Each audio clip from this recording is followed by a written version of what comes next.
Good evening and thank you for joining us. We begin tonight with more problems at the Postal Service. Over the last 3 weeks, we've heard from many of you about mail delivery delays connected to a new USPS processing center that recently opened in Palmetto. Tonight, 11 Alive's Erica Murphy spent the afternoon speaking with the Fulton County leader about your concerns.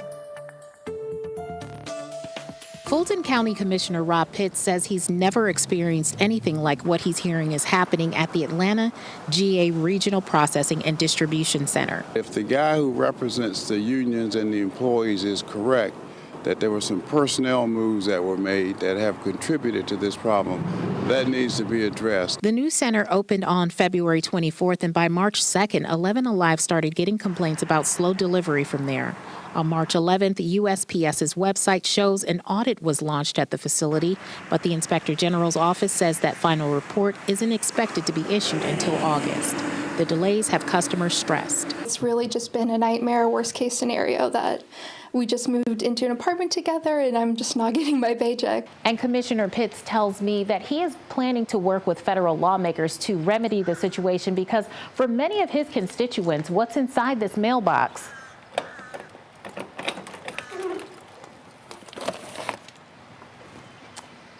can be a lifeline. Mail that comes to an individual, it can be a Social Security check, it could be whatever, it could be businesses, new orders, so it's impacting people and businesses, and something has to be done. Pitts says he's already reached out to Senator John Ossoff, who also expressed concerns to 11 Alive this week and plans to meet with him soon.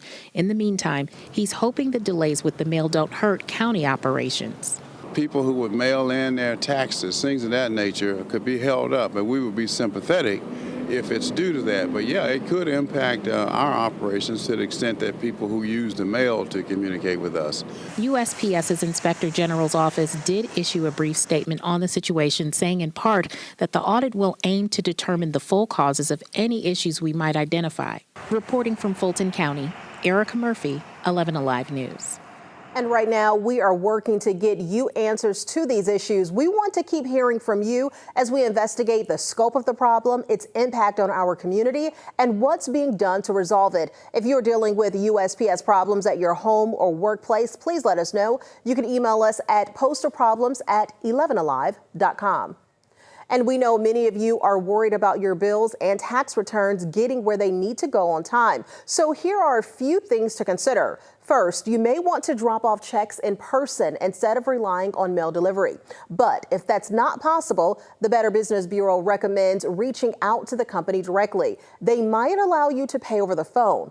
But keep this in mind, if you cancel a check that was already mailed, you may have to pay a stop payment fee.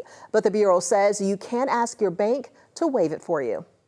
And as for taxes, H&R Block says those documents have to be postmarked by April 15th. So if you've mailed them out already or if you plan to mail them by that date, you should be okay.